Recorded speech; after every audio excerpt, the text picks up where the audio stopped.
everybody, and welcome to the Maurice Brown Comedy Show on Bog Radio in association with 24 Flicks. And we welcome Radio QDX out of Lucama, North Carolina, and also courtesy of KCHF TV 11 in Albuquerque, New Mexico. We have a very special guest on the Maurice Brown Comedy Show today, a director, an up-and-comer, best known for his roles in COVID-19 Response, Family First, Before It Happened, Piercing Wounds, Within the Walls, and Feet of Death. He won 7 Best Actor awards with 20 wins and 16 nominations on IMDB, and he holds 2 black belts, so don't mess with him. With 30 years of martial arts experience, ladies and gentlemen, please welcome to the show, director and actor Andrew Jacob Brown. What's up, Andrew? How you doing, man? Thank you so much. Man, I've never heard it a rap sheet like that. That's quite a rap sheet, Andrew. I can tell you that, man. Very impressive. Very impressive. Thank you, man. So we met at the International Christian Film Festival held in Orlando, Florida, earlier this year in May, late May, and had a chance to meet you and Cesar Cialo, who's in a couple of your films. A very good actor. Had a chance to interview him about a month ago. And you've been doing a lot of stuff, man. We have some common friends in the industry, as you mentioned before we came on. Andrew Bullard, Debbie Gerber, Cameron Arnett, a bunch of people. I mean, the International Christian Film Festival, and more people need to know about it. But in the faith-based world, it's kind of like the Christian Oscars. Yes, most definitely. And ICFF is probably one of the best. I love that festival. I've been there twice. This year, and I went a couple years ago, but they definitely do a good job down at that one. I definitely like their award ceremony. It's kind of Oscar-like the way they set it up. It's pretty cool.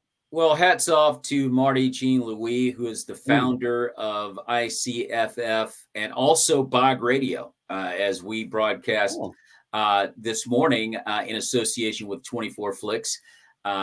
Marty has launched this radio station, and he's been, I think now going into May of 2024, it may be the 12th iteration of the International Christian Film Festival. So hats off to him. But talking about director Andrew Jacob Brown here, dude, you exploded. Once I left ICFF in May, I just started seeing you all over the place. And you have a film coming out, or it may be out already, called Within the Walls. Tell us a little bit about that film. Yeah, Within the Walls. It's not out yet. We're looking probably early next year, going into the year. It's still in post-production, but it's a great little. It's a psychological thriller. I like to make gritty films in a clean way, so I don't have any.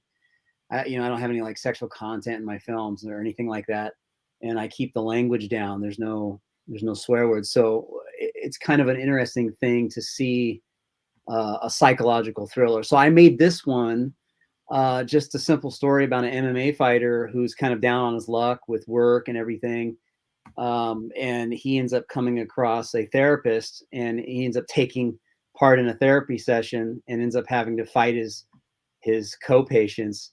To solve their problems and his own. And I launched a little teaser trailer, but teasers don't ever give you a kind of a full effect of it. But it's got a cool little message on faith, on how he's kind of have to rely on faith, and it's not something he's used to. He's used to kind of controlling things and having things his way, and so it's just a great little thrill ride that I'm really excited about. Like super excited about. Well, I think the premise is very interesting, and for our audience, I want to play the trailer. It is a teaser trailer, but nonetheless, I'd like for our audience to listen and see, for those that will be able to see on KCHF TV in Albuquerque. This is the teaser trailer for director Andrew Jacob Brown's Within the Walls. What happened to your knuckles? I was let go from my job. These are not your average therapy sessions, Mr. Wells. I'll put you through a series of stress tests, and When you complete them, your life will change forever. What do you know? The cure to all my problems was found in the basement of a bar this entire time. Who knew? So they hear me? I'm not fighting anymore. Yeah, you are. Just not with gloves on. You gotta fight back. He won't let you go. Just need you to come home.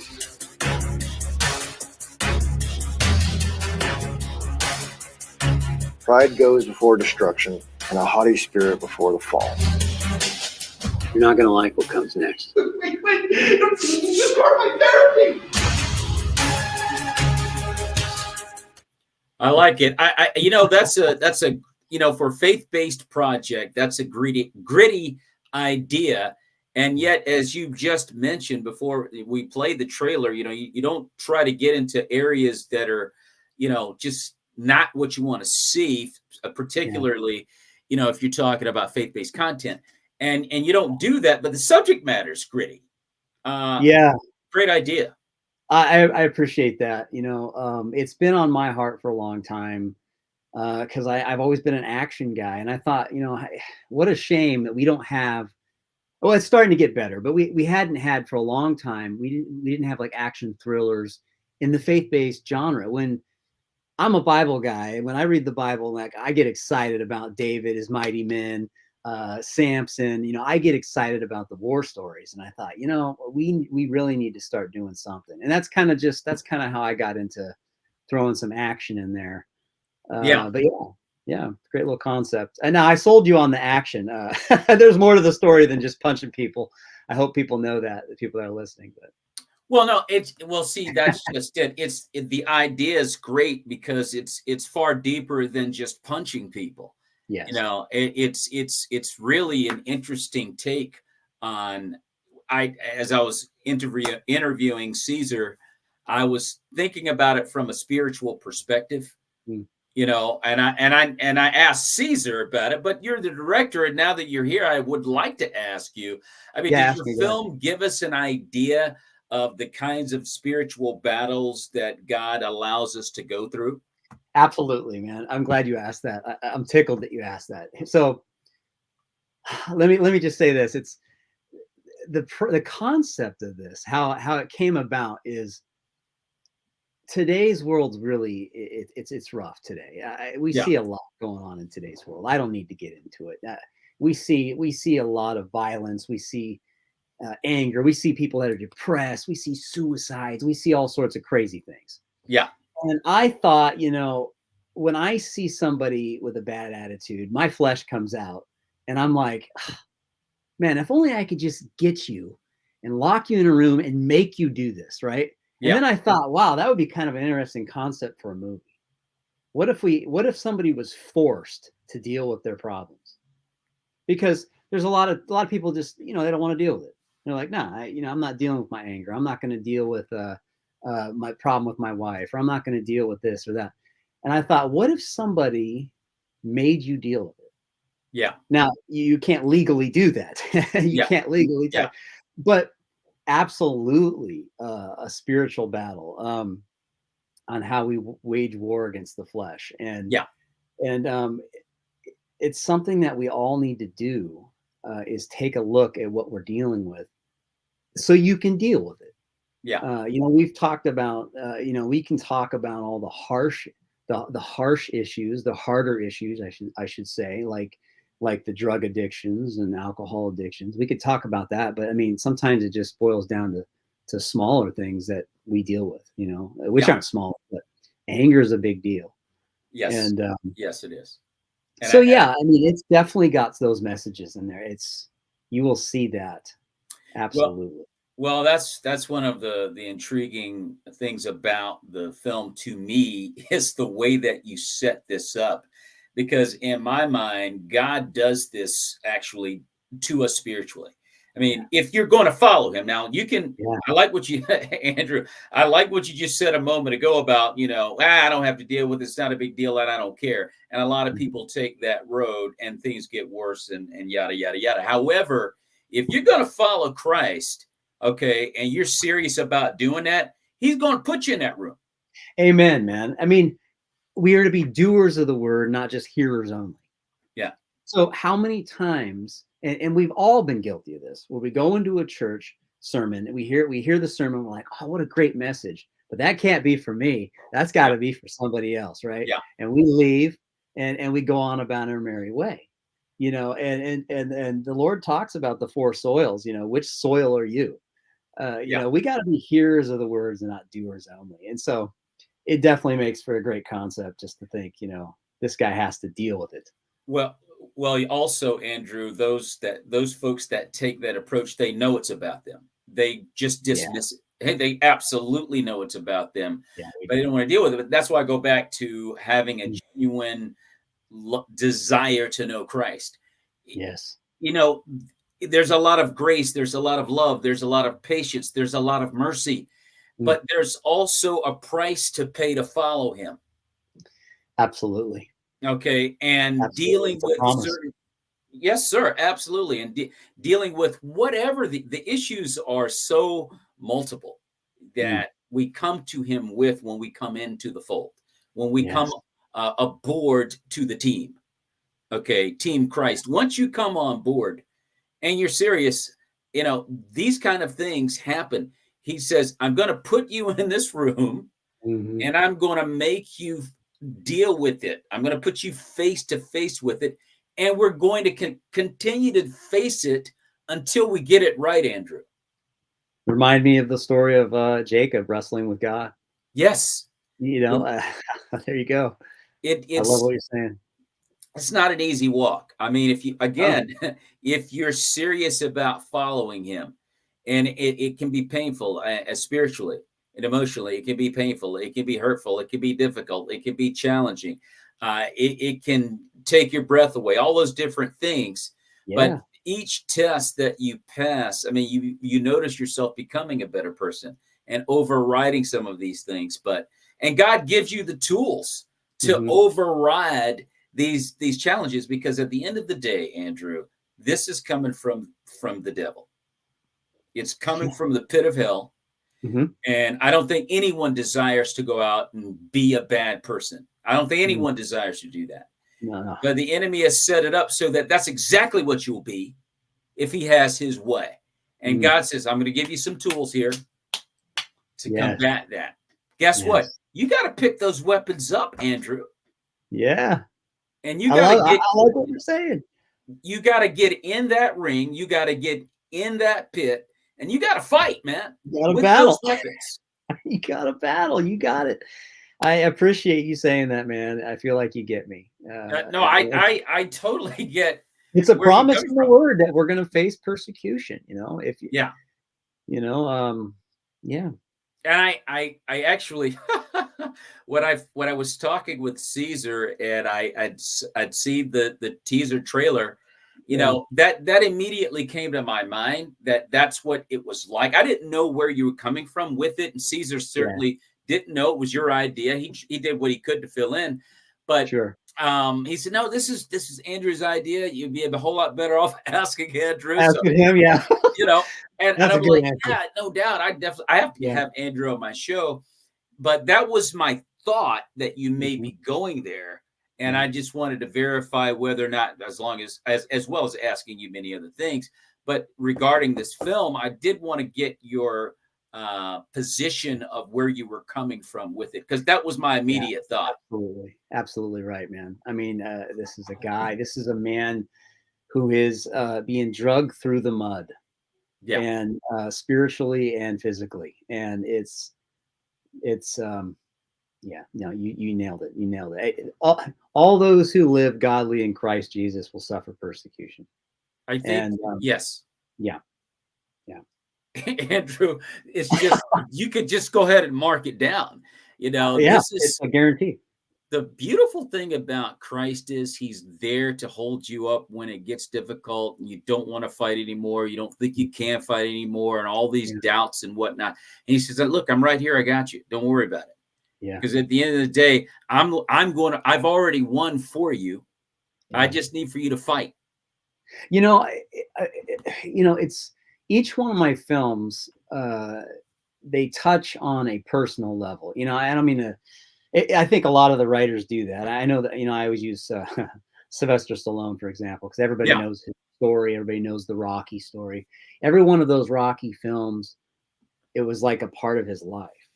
Yeah. On what he Yeah. was battling with. And so these films that I make, they're not about me, but there's a piece of it that's about me, where I feel these emotions at times. And I definitely felt I definitely am a part of this character in some ways, is like being battling the world, battling with the flesh, dealing with the industry, remaining humble. Like it's hard doing what we do. I mean, you're in this industry too, but it's Yeah. such a wild ride doing what we're doing. But it's keeping, in the end of the day, it's keeping our eyes fixed on God, and that's the truth of the matter. Like, it's like when we stray, we start forcing things, we start getting off track, and then Yeah. we go right back to the center, and it's like, okay, focus. And so it kind of hit home a little bit on some of the stuff that this character went through within the walls. But I'm real excited, super excited for this one, probably more than a lot of the films that I've done. And I don't know why.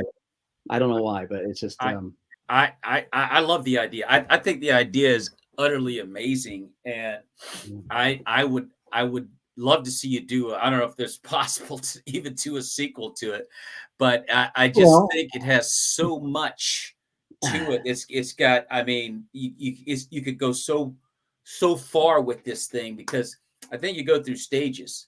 Yep. You start out, you're on fire for the Lord, everything's hunky-dory, you win every little challenge, and then you go to the next level and you start finding out some things about yourself and the walk, and it's not as easy as you thought. And he doesn't give you those wins so easily anymore.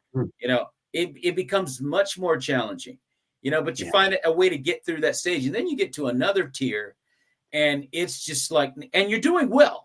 It's like, wow, you've progressed and you've gotten to a level where you are just like bombarded with challenges, and they're coming from every angle. And because you've got all this responsibility that you have acquired with your growth, whether it be a family, job, lifestyle, whatever it is, because you're living for the Lord. Now everything is like coming at you. And it's like you find out who you are from within. Now, within the walls, you find out who you are from within, and you start looking at some things, and you're like, whoa, I've got some issues with this. I've got some issues with that. And you have to start just focusing on those things to be that man of Christ that you need to be. And I'm telling you right now, all the weapons that God has given us, we've got to pick those things up and go to war. It's no longer Alice in Wonderland, Andrew. This thing is really real.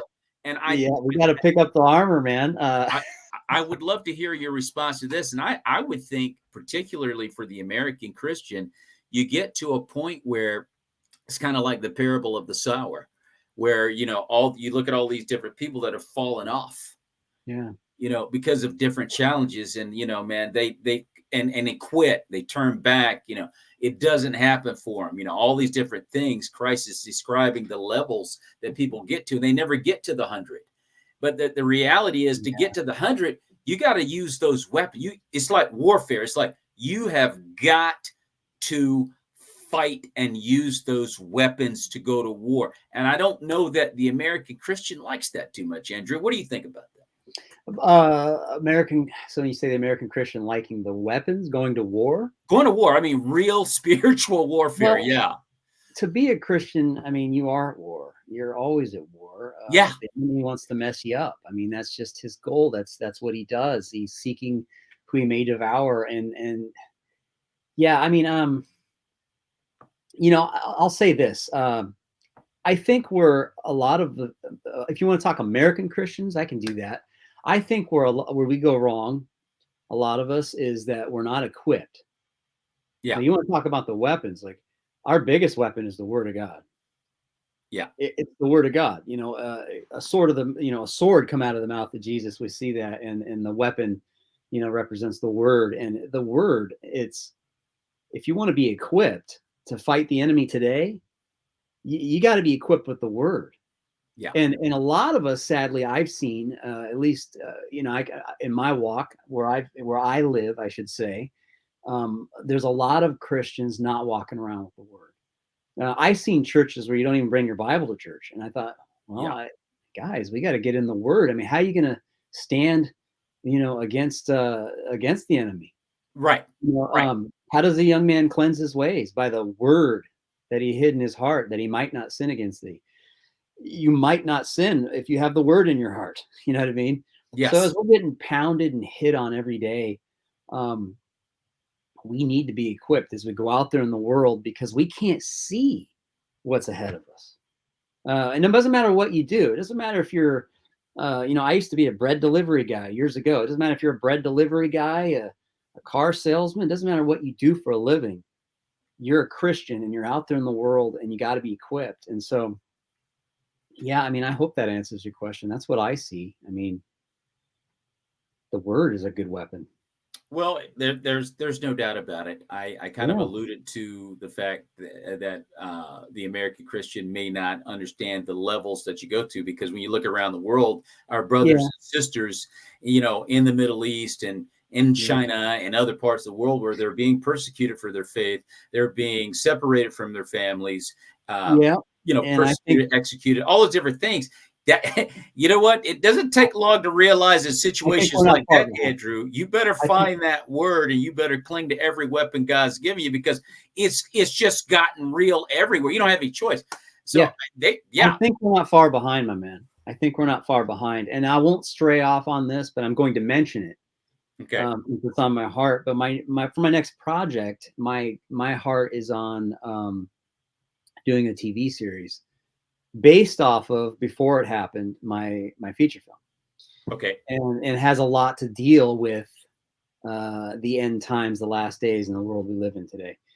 And I see that every day. In fact, everything that I see today has affected me and how I write and tell my stories. Okay. COVID-19 response was about how people respond to fear. Family first. I saw a lot of people with family problems and issues, and people were almost over the political environment of during that time of COVID and all the stuff that was going on. I saw families being broken up, and I thought, I'm going to make a movie about family. And so it's like, you're right. We're not far behind the rest of the world as far as persecution, being attacked.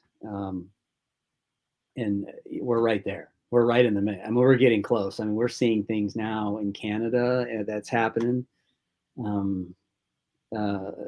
We've seen some rough stuff that is happening. That's all I can say.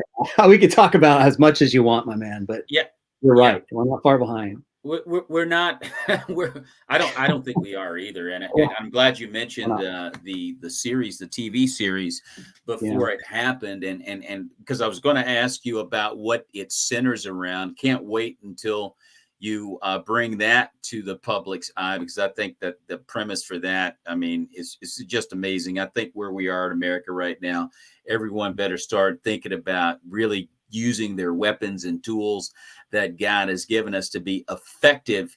And the bottom line is, it's about bringing the lost to Jesus Christ. As we talk about within the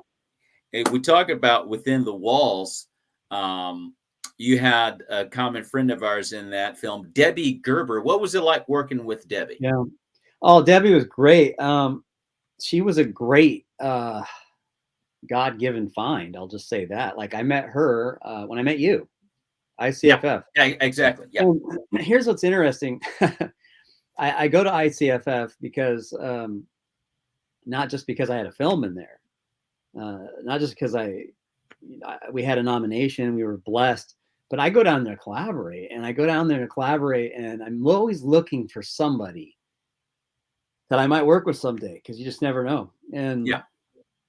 And I got to talking to Debbie. I was hanging out at the auditions area when they were doing auditions, and I popped my head in a couple times, got to see some auditions. I didn't get to see hers, But I got to talking to her, and I thought, man, you know, this is a good conversation. I'd like to continue this conversation because there's something. I cast too. I cast for my films, and there's something that I get out of conversation that I don't always get in an audition room. Okay. And I'm just going to say that right now. And I could tell you a story about piercing wounds, maybe another time, how I cast for that. But the same kind of thing happened. It was on a conversation. But with Debbie, I was like, wow, I felt like we were like-minded. We're both kind of nerds on Lord of the Rings. Okay. And I thought, wow, this is neat. And so I said, you know, I would consider having you in my next project. I got a project coming up. And she did the respectful thing. Oh, that sounds great. You know, you know, the smile. I'm not so sure if you're telling the truth kind of thing. Poor actors. They got it the worst because there's a lot of broken promises in this industry. And so I reached out. When I got back, and I said, hey, I'm really considering you for one of these two roles. And it was two roles, and I wasn't quite sure which one I wanted to fit her in. And she looked at them both, and she thought, you know, this one scares me. It was the other role. She's like, but I could probably do this one where she plays my wife. And I thought, well, you pray about it, because she goes, well, do you want me to audition? I said, no. And it blew her away. And I said, no, I've seen what you can do, and I want you. And that doesn't happen. I'm going to say that on the air because that doesn't happen very often. Like, it's very rare. I'm kind of picky. I do the auditions. I do the whole thing. I'm looking for something that fits. But when we were vibing, I thought this could work. And it was a home run. My wife thought it was a home run. I thought it was a home run. The team thought it was a home run. And I said, hey, I want to hire you. I want you for this part. And she was tickled pink and signed the contract. Boom, flew down here to Oregon, up here to Oregon, I should say. And we had a great day, and a whole day of filming, knocked it out of the park. And she was an absolute blessing. Absolute blessing. Yeah. Well, we're still friends. We still talk. We still text. And yeah, I mean, she was magical, and I can't wait for people to see her too. I mean, she's great. Yeah. Well, Debbie, you know, getting Debbie Gerber in your film, Andrew, I'm going to have to say was a great find, because she's a tremendous actress. I mean, I know. And I can understand why you didn't really need too much more. Didn't need to see too much more from her. Debbie is just she could easily be in a top flight, like an A-list film if she wanted to be, but she's not also going to compromise her beliefs or anything like that. But that was a great find, and I can totally understand you taking the position of, you know what, I don't need to audition you, okay? Yeah. I think you're going to be okay. Yeah. And another actor that you worked with, and I had a chance to interview him, like I said, about a month ago, Caesar Caiallo. Tell us a little bit about Caesar and what it's like working with him. Yeah, Caiallo, by the way. Caiallo, got it. Yes, sir. Mr. Caiallo. Caesar's great. Gosh, that was magic too. Finding him, that was a God thing. I don't know how else to say it.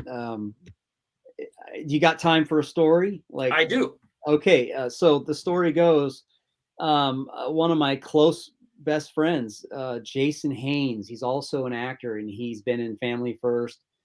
He was in Before It Happened, and he'll probably be in the series with me.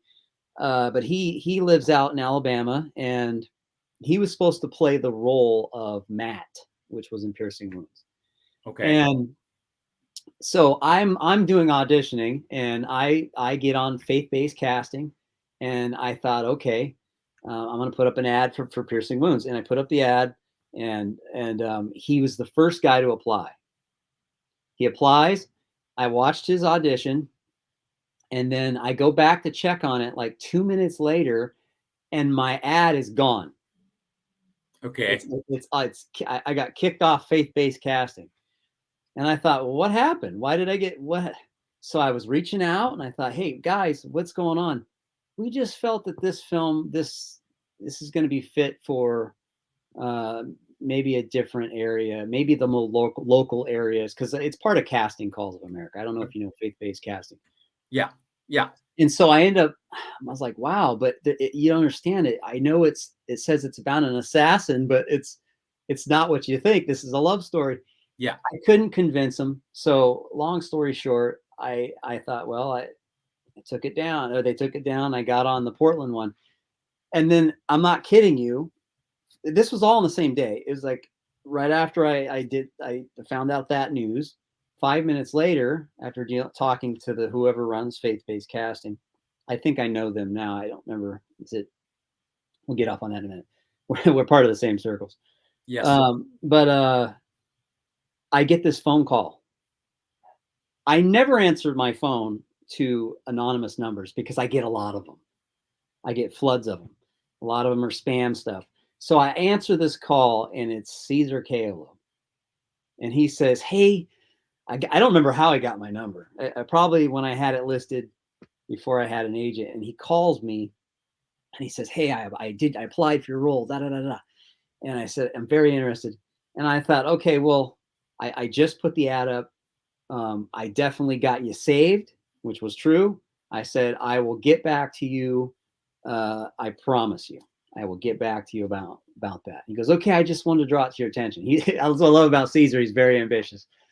And Yes. I love that about him. And that's where we hit it off. But so I put him aside, and I thought, man, the role that he applied for, it wasn't for him. And I thought, well, I'm going to put him aside. Maybe I can find a way to but because I liked him, I loved his audition, and I liked him, but I was like, he just doesn't fit. Yeah. And so I just put him aside, and I thought, well, yeah, maybe it won't work.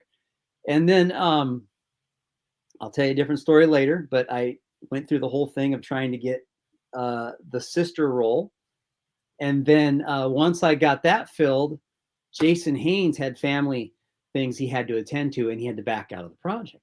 Okay. And I thought, oh no, what am I going to do? I'm like ready to roll. And my movie is weather dependent here in Oregon, right? So we have some outside, scenes. It rains a lot. Yeah. And we thought, man, we're creeping up on October. I got to do something here. And then it triggered that Cesar Caello guy. And I started going back through my thing, and I put him in there with like 10 other people that I had prospects for. And I'm like, no, it's this Cesar Caello guy. And I'm like, this is one of those moments, Maurice. I thought, Lord, what would you have me do? And I thought, I'm just going to give this guy the role. I think he's perfect. The way he talks, the way his demeanor is, his audition. I'm like, I'm going to call this guy. And so I got back to him. I said, let's get on a Zoom. He got on the Zoom, and I started saying, hey, Cesar, I just want to tell you that you don't really fit this role of Lou. I'm sorry. And you can see his face just like, oh, Yeah. like every actor gets, right? Yeah. And then I said, but I don't know why I'm doing this, man, but I just feel like I know you're a godly man, so you'll get this. And I was like, I want to offer you the lead role to play Matt in this film. And he's like, are you kidding me? And I'm like, no, I'm not kidding you. He's freaking out. He's yelling. And from then on to the moment I picked him up at the airport and dropped him off, I mean, we have been close. Yeah. We've been talking ever since. And I can say that about a few of them. Debbie's one of them. And Natalie Paulson, who's also in Piercing Wounds, is another one. And I don't know what it is. It's a God thing. It's just every once in a while. I couldn't have planned that. Yeah. With faith-based casting, he was on there long enough. It was taken off. He found my number. He called me. Everything it was meant for him. It's a tough business, acting and getting landing jobs for different films and commercials and what have you. I mean, I had the opportunity to do Love Different in 2016 with Anthony Hackett and Tommy Ford, and from the TV show Martin. And I'll tell you right now, then after that, I just went on just a long run of auditions. Wasn't able to land anything after that. Wow. Actually got one. Quick story. I did land one film, and it was the part of police chief giving a speech at a police banquet. And, I think I was the mayor. I don't know. I said, this looks like a very respectable role and everything. And my wife and I got the script, and we went right to my part. We didn't read the script. Okay. We just went to our part. So now I'm at the table read. Got like 24, 25 people in the cast in the film. And there were 2 scenes in that film that were practically pornographic. Oh. And I went, no. What have I done? And during the break, I saw another Christian comedian friend of mine who was playing the role of a coach. Again, respectable role. You're a coach of a little league baseball team. Yeah. And we were looking at each other like, how did we get here, dude? What is this? And I said, God, you got to get me out of this, because we had signed to do the film. And sure enough, the project folded. Oh, well, there you go. That was a God thing. God pulled me right out of it. But I digress. Great story with Caesar. He's a great guy. I had a great interview with him. No, he's great. Super energetic guy.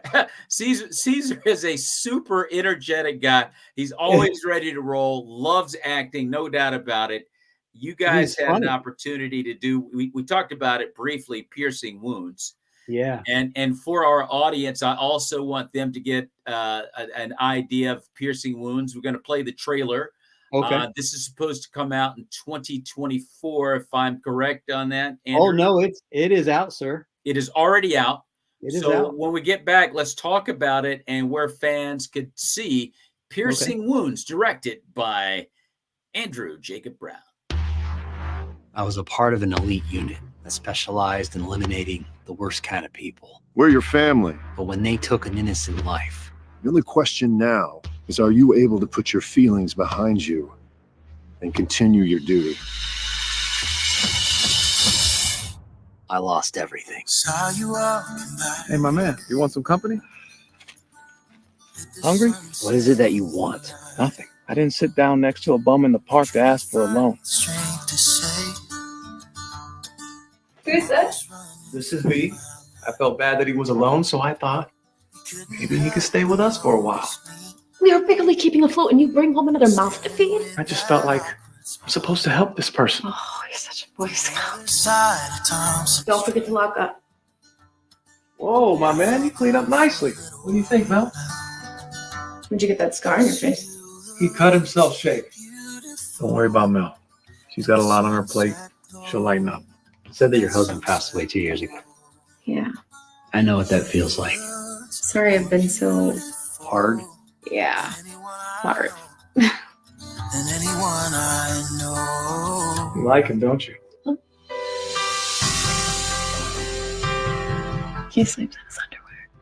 Yes, I sleep in my underwear. How'd you know I said that? Because you tell everyone that. Take a walk with me, Mom. What are we doing? Enjoying the view. We're in a forest.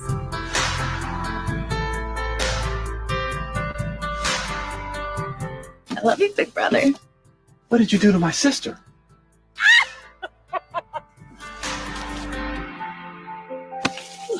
Why are you so jumpy? He's acting funny. What are you talking about? He's convinced that there's someone watching us. Start talking, or I'm going to turn you over to the police. Who are you? We invited you into our home. You're all alone, aren't you? What if someone from my past comes back to haunt me?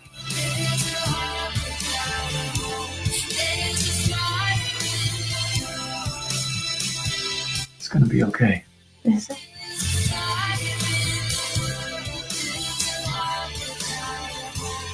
Are you a godly man, B?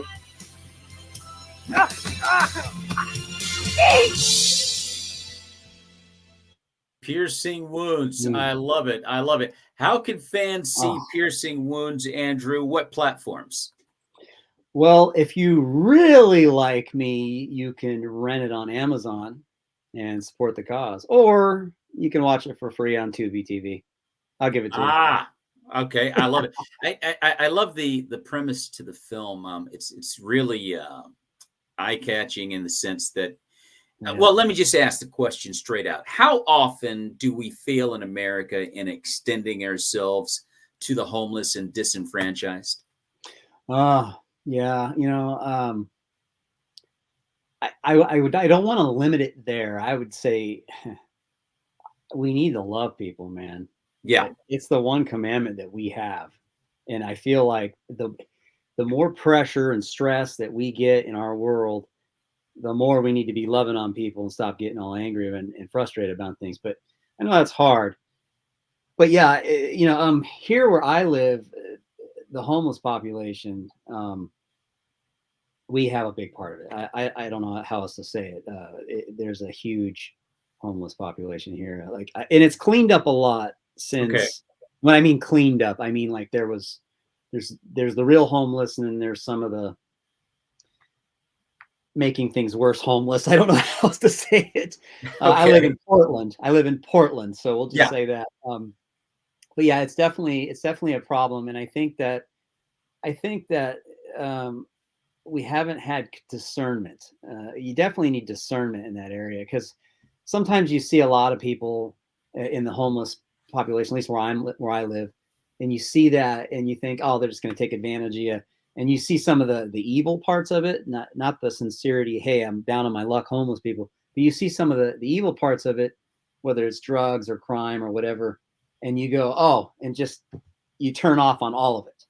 And I think that's wrong too. Jesus talks so much about helping the poor, helping the unfortunate. And so I definitely think there's a lacking of that. I mean, I would say I could take you on a whole nother level that you'd probably agree with me on. I mean, America itself, our poor is richer than most of the world today. Yes. You know what I mean? Yes. Here in America, even though we have suffered some hard times, we have had a rough economy and inflation. We're still, we don't know what poor is. I got missionaries in our church that go to Vanuatu and different places in the world, and it's a whole different world. I totally agree with you. I mean, even the homeless in America probably live better than most of the real poor around the world. So I'm in Austin, Texas, and they have a huge homeless problem here. I know in California, I've heard that it's really bad there as well. And I had heard about Portland, Oregon as also. And I think we see the homeless a lot, and we, as Christians, I'm not even talking about the world. As Christians, I think we see them a lot, and our first reaction is frustration and anger. Hey, go get a job, yada yada yada, and all those different things. I get all of that, and yes, God says the man that doesn't work doesn't eat. I get that, but at the same time, you got to have the compassion of Christ in everything you do. And I just think, and I'm not the guy that Caesar portrayed in the film Piercing Wounds.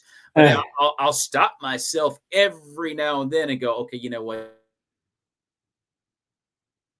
This is a situation I deal with in a Christ-like manner. And I need to just extend myself beyond what I want to, because I don't know why that person person's there. We always jump to the conclusion that they did it we have no idea how that person got there.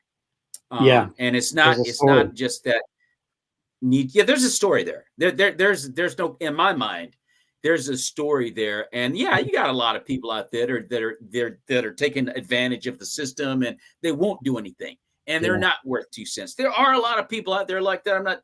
But not every one of them are. Not everybody. You don't know which is which. So just be Christ-like. Amen. Hey, I like what you're saying. Again, we can hang out. I get it. Yeah, just be Christ-like. We're talking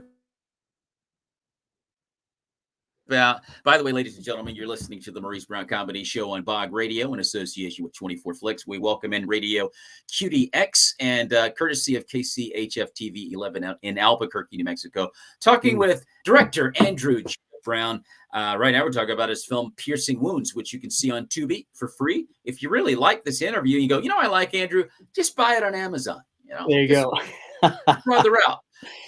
But I love the premise of the film because the role that Caesar's playing is taking it to a whole other level. Like, whoa, you're taking a homeless guy into your home.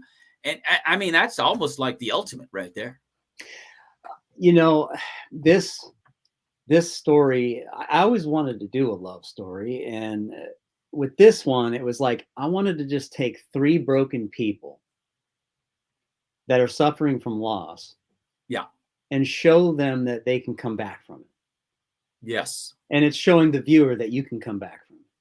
Yes. Because we all lost something. Like, you know what I mean? Yeah. We've all suffered from loss. And these 3 people happen to be unfortunate. The brother, the sister, and the bum that they take home. Yeah. And so it's not just the bum that you kind of feel sorry for, but it's also the brother and the sister. And Caesar playing Matt, he's playing this character who he lost his family, and he feels like, hey, I need this. Yeah. By taking this man in, I need this. And so it's a beautiful story in my mind. It's a character-driven story, so it's got some action in it here and there, but it's definitely character-driven. It's in that vein. I highly recommend our listeners out there to go out and watch it tonight. Piercing Wounds, check it out. It looks like a heck of a film. Whether it's on Amazon or Tubi, check it out. We were talking earlier in this conversation, Andrew, about the willingness of faith-based programming in a way, because you were talking about your film, I think, Within the Walls, where or it might have been Piercing Wounds, where you said it was the word assassin was attached to the description of the film, and it was kind of disregarded by a festival. It was unfortunate, but it was Piercing Wounds. Yeah. But I love the idea, and I love the willingness you have of getting into, an action film, a thriller type film. Because you don't see, even comedies are not done very often, quite frankly and honestly, in Christian filmmaking. And I think we need to get into that. We need to do superhero type things. I'm with you. It's like the Lord gave us these abilities to make stories, and the whole point of telling a story, whether you're the actor or the writer, the director, doesn't matter. We're all in it. We all have a piece in it. And our main goal in telling that story is to elicit an emotion. Yeah. That's what storytelling is. And you can do it in a negative way, or you can do it in a positive way. Yes. Everything that the Lord made for good, Satan meant for evil, right? Like, that's right. And so, there's action. I have action in my films. There's violence, but I don't make pointless violence. There's a purpose to it, and it shows real life to what we see in the world. It's not Tarantino. It's not over the top. But yeah, I agree. And on comedy, you're right. I think that's a neglected area. I think comedy. Let me say this: to be a comedian, in a clean comedian. Yeah. I tell you what, that takes talent. You got talent. If you can make people laugh and you're not swearing every 5 seconds or saying something perverted or having some sexual reference, you're talented, man. Well, I tell you right now, I totally agree with you. I've been doing stand-up for 12 years, and I've done clean comedy in many secular rooms where profanity was being used ad infinitum. And when you get up there, what I found over time, because you got to get to a point where you've matured well enough where you can handle different kinds of rooms and you're in control of your routine. But once you get to that general area, I've had people come up to me, and I've got fellow Christian comedians who've had the same experience, and they'll go, man, thank you for that. You didn't swear one time, and I didn't even realize it for the first few minutes that you weren't. You were, making everyone laugh like the other comedians. And I realized that, wow, you're clean. And thank you. So it takes more to go up there, Andrew, quite frankly and honestly. No shade to my secular brethren who do comedy. However, it's easy to go for the low-hanging fruit and that profane word to get a reaction from that's just a bailout. Oh man, and I applaud. Listen, I applaud you. I didn't realize that you were in stand-up. So you're exactly what I'm talking about. We need more of you. Yeah, and again, and I will go on the air say this too. I'm not saying anything about on the secular end either. There's some good comedy there too, and we're not Mr. Prude. I just think we're trying to fill a hole here, and it's definitely needed some clean comedy. When you have to, when you sit in front of a show, it doesn't matter if it's TV or stand up or even a reality show. Yeah, if you're standing there, you're sitting there, and you got your kids next to you, and you're like, you're hovering the remote, like, okay, there's a problem, right? Yeah, like, that's a problem. You can't relax. You can't relax because your kid, you want to be able to put something on and just have 100% faith in knowing that, hey, this is going to be all right to watch. That's what you want. That's missing. Yes, it's becoming more and more extinct. And I think that and by the way, I'm producing. I'm in the works right now, producing a Christian comedy tour called Comedy in the Kingdom Prayerfully. It'll be off and running by the summer of 2024 with some of the top Christian comedians in the country. Some 20 or more. God's given me this vision, and I talk about it often here on Bog Radio. And the world needs to see that. They need to know that they can laugh and that they can take their kids to a show and laugh their heads off. I mean, really laugh from your gut. So I'm glad you said all of that, Andrew, because that's exactly what God has given me the vision to do. Do it, man. Ladies and gentlemen, we're talking to director Andrew Jacob Brown, and this has been a great conversation. We are about to step out of here, but I want to leave you with this question, Andrew. What advice can you leave with young actors out there, young directors out there that are thinking about getting in this for a lifestyle, making a career of this, particularly in the faith-based world? Gosh, oh man, boy, so much there that you just said that is kind of hard. There's so many levels there that you just said, right? Yeah. So to get into the entertainment industry, super hard now. Yeah. For all of us, we're all struggling. Like, it's the hardest thing to do. Then to be a faith-based Christian in the Christian industry, entertainment industry, super hard. So man, I say this about everything, I guess, not just the entertainment industry, but make sure you love it. You gotta love it. You gotta make sure that the Lord wants you to do this, because so many people are doing this or trying to do this, and they think it's just cool, I don't know how to say it, Maurice, but they just think it's cool. And it's like, look, you got to love what you do, and it's got to be cool, but it's not what it looks like. It's a struggle. It's a fight. It's a battle at every level, the lowest level, the mid-level, the highest level. You're getting hit by the world, and you're trying to climb a mountain every minute of the day. So I would say it takes a great deal of patience, a great deal of drive. And I'll give it a little extra here. I guess I would say this: if you really want to stand out, try to do something in that space that nobody else is willing to do. Not necessarily not doing, but something that someone's not willing to do. Because when you're willing to do the hard stuff that no one's willing to do, then somehow you come up through the weeds. I just wanted to write. That was it. Okay. I wrote a novel, and then I started writing screenplay, and I thought, you know what? I'm doing really well at this writing thing. And I'm like, but my stuff is sitting on the shelf. And I thought, well, I got to do what no one else is willing to do. I got to learn how to pick up a camera. So I started picking up a camera. And then I thought, well, I got to learn how to direct. I got to learn how to act. I got to learn how to produce. And so I was like, man, okay, keep learning, keep learning, keep learning. I was willing to do what a lot of people aren't willing to do. Yeah. Now, some people don't have it in their arsenal to do that. I understand. It's not everybody can do that. They got day jobs, and I get that.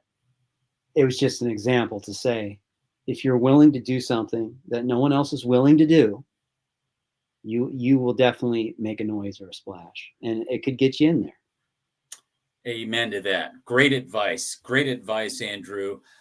Ladies and gentlemen, you have been listening to the Maurice Brown Comedy Show on Bog Radio with director Andrew Jacob Brown. He has a couple of films out there. One in particular, Piercing Wounds, which can be seen right now on Tubi or Amazon Prime, and also Within the Walls coming out in 2024.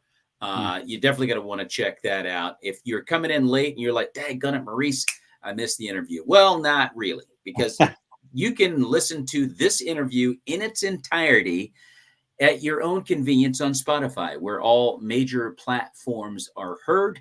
And also every Saturday night in Albuquerque, New Mexico on KCHF-TV 11, you can watch this interview. At least in a couple of weeks, you can watch it at Saturday at midnight, and then again on Saturday at 8 p.m.